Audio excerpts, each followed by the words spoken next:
Assalamualaikum warahmatullahi wabarakatuh. Selamat siang teman-teman semuanya. Perkenalkan, saya Brian dan rekan saya Ayu Putri Kusumasari. Di sini kami perwakilan dari kelompok 3 yang akan mempresentasikan hasil diskusi dari kelompok kami yang berjudul Perkembangan Biologis dan Psikologis pada Kelompok Prasekolah. Baik, yang pertama ada pendahuluan. Usia prasekolah merupakan periode emas atau Golden Age Period, merupakan periode yang kritis yang terjadi satu kali dalam kehidupan anak. Anak usia prasekolah memiliki potensi yang besar untuk berkembang. Orang tua perlu mengamati tubuh kembang anak untuk meminimalisasi adanya penyimpangan dari anak. Peningkatan kesehatan anak dengan perhatian optimal terhadap tahapan perkembangan, khususnya masa keemasan anak yaitu usia prasekolah. Perkembangan merupakan faktor terpenting di kehidupan anak usia prasekolah karena akan menentukan perkembangan anak di usia yang selanjutnya. Saat ini, perkembangan anak belum menjadi prioritas utama orang tua dalam pengasuhan anak. Kondisi ini sangat berdampak terhadap pemberian stimulasi perkembangan pada anak usia prasekolah oleh orang tua. Selanjutnya, tahapan perkembangan pada anak usia prasekolah. Anak usia prasekolah, yaitu 3-6 tahun, memiliki potensi yang besar untuk segera berkembang. Potensi tersebut akan berkembang apabila diberikan layanan berupa kesempatan melakukan kegiatan motorik yang dilatih atau digunakan sebagai atau sesuai dengan perkembangan anak tersebut. Besar kecilnya naluri bergerak bagi anak tidak selalu sama. 1. Anak usia prasekolah sebaiknya memberi stimulasi supaya perkembangan anak tidak terganggu. Masa usia prasekolah merupakan masa emas di mana perkembangan seorang anak akan banyak mengalami perubahan yang sangat berarti. Agar pertumbuhan anak usia prasekolah dapat optimal, maka diberikan stimulus untuk memberikan rangsangan terhadap seluruh aspek perkembangan anak.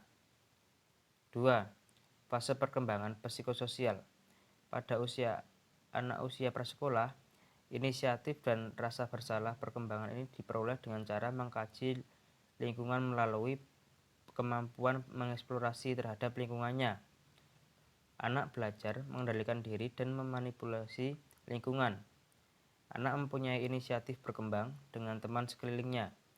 Kemampuan anak berbahasa meningkat. Anak mulai berkembang dan melakukan tugas dan bisa menghasilkan suatu prestasi.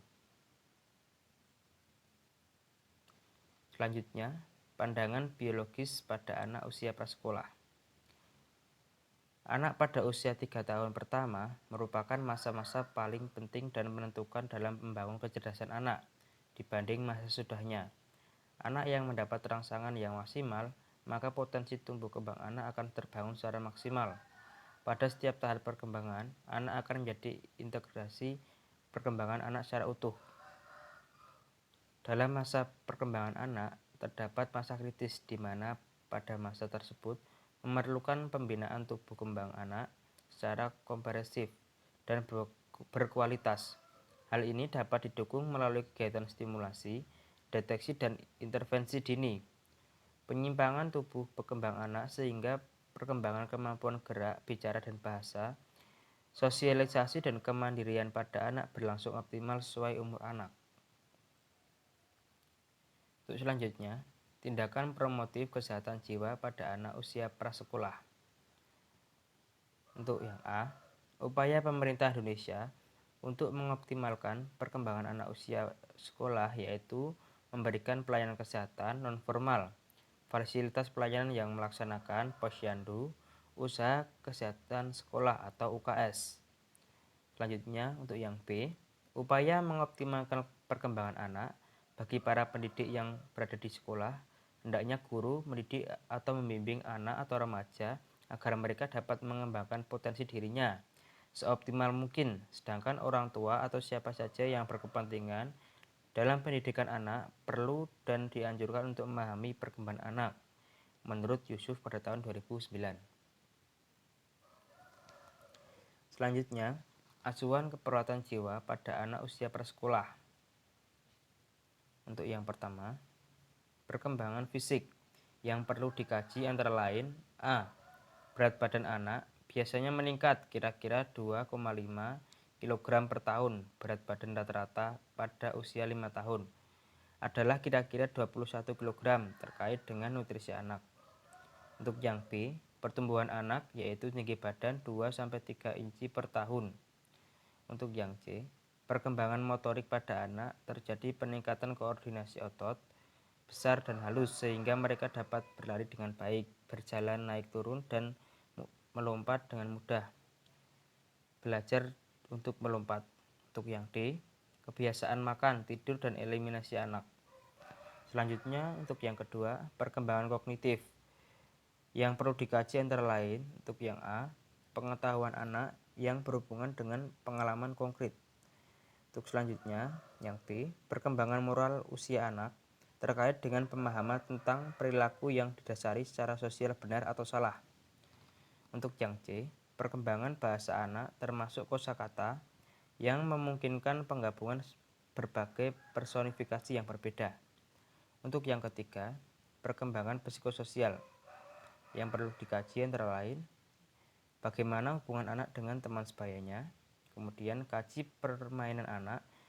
Permainan anak prasekolah menjadi lebih sosial, mereka berganti dan bermain paralel ke jenis asosiatif. Untuk yang keempat, persepsi kesehatan.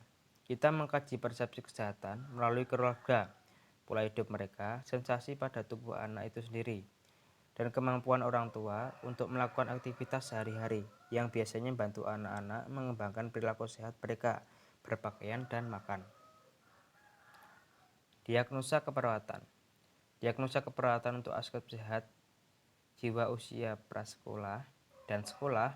Yang pertama, ada resiko keterlambatan pertumbuhan dan perkembangan berhubungan dengan dukungan orang tua yang tidak adekuat.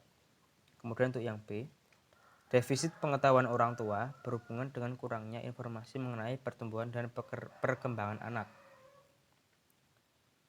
Gangguan neurodevelopmental pada anak usia prasekolah.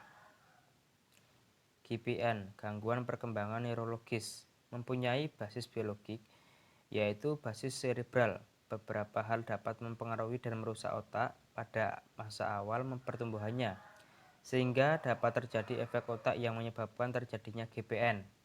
GPN lebih sering terlihat sebelum berumur 2,5 tahun, karena terdapat keluhan bayi atau anak terlambat dalam mencapai milestone-nya atau patokan perkembangan. Gangguan kecemasan pada anak usia prasekolah. Gangguan kecemasan adalah sekelompok kondisi yang memberi gambaran penting tentang kecemasan yang berlebihan, disertai respon perilaku, emosional, dan fisiologis. Individu yang mengalami gangguan kecemasan dapat memperhatikan perilaku yang tidak lazim, seperti panik tanpa alasan, takut yang tidak beralasan terhadap objek atau kondisi kehidupan, melakukan tindakan berulang-ulang tanpa dapat dikendalikan, mengalami kembali peristiwa yang traumatik, atau rasa khawatir yang tidak dapat dijelaskan atau berlebihan. Untuk selanjutnya, gangguan disruptif pada anak usia prasekolah. Wehby, Land and Vogt mengatakan bahwa gangguan emosi mengacu pada siswa yang menunjukkan beberapa tipe perilaku tidak sesuai atau tidak pantas, yang pada akhirnya mempengaruhi pendidikan dan kemampuan berprestasi. Menurut Salmon pada tahun 2006, seorang anak dikatakan memiliki gangguan emosi apabila menunjukkan gejala-gejala psikopatologi yang mengakibatkan berbagai permasalahan dalam kehidupan sehari-hari. Sementara perilaku disruptif merupakan pola perilaku yang berulang-ulang yang mengganggu proses belajar atau interaksi sosial. Pola perilaku tersebut antara lain seperti tantrum, agresi fisik maupun verbal, merusak barang-barang, melukai diri sendiri, dan penolakan. Untuk yang selanjutnya, kesimpulan. Masa prasekolah merupakan masa keemasan atau golden age di mana stimulasi seluruh aspek perkembangan berperan penting untuk tugas perkembangan. Selanjutnya, di mana 80% perkembangan kognitif anak telah dicapai atau telah tercapai pada usia prasekolah. Perkembangan pada anak prasekolah mencakup perkembangan motorik, personal, sosial, dan bahasa. Perkembangan motorik anak terdiri dari dua, yakni motorik kasar dan motorik halus. Hal ini tidak terlepas dari ciri anak yang selalu bergerak dan selalu ingin bermain, sebab dunia mereka adalah dunia bermain dan proses belajar. Pada periode ini, anak usia prasekolah mulai mengalami pertumbuhan fisik yang melambat dan perkembangan psikososial serta kognitif mengalami peningkatan. Anak mulai mengembangkan rasa ingin tahunya dan mampu berkomunikasi dengan lebih baik. Pada usia prasekolah, mulai terciptanya rasa inisiatif dengan rasa bersalah. Anak usia prasekolah memiliki rasa ingin tahu yang tinggi untuk mempelajari hal-hal baru.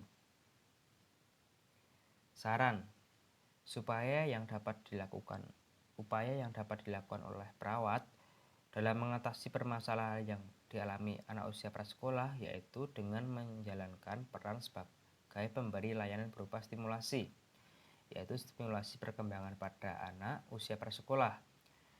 Hal lain yang dapat dilakukan dengan mengedukasi penyedia layanan dan melakukan upaya promosi kesehatan melalui kegiatan edukasi komunitas, serta memperkuat pengetahuan dan keterampilan. Pendekatan preventif dan promotif harus dilakukan sedini mungkin. Oleh karena itu, pendidikan dasar adalah setting yang penting untuk memulai strategi dalam memberikan asuhan keperawatan pada anak usia prasekolah.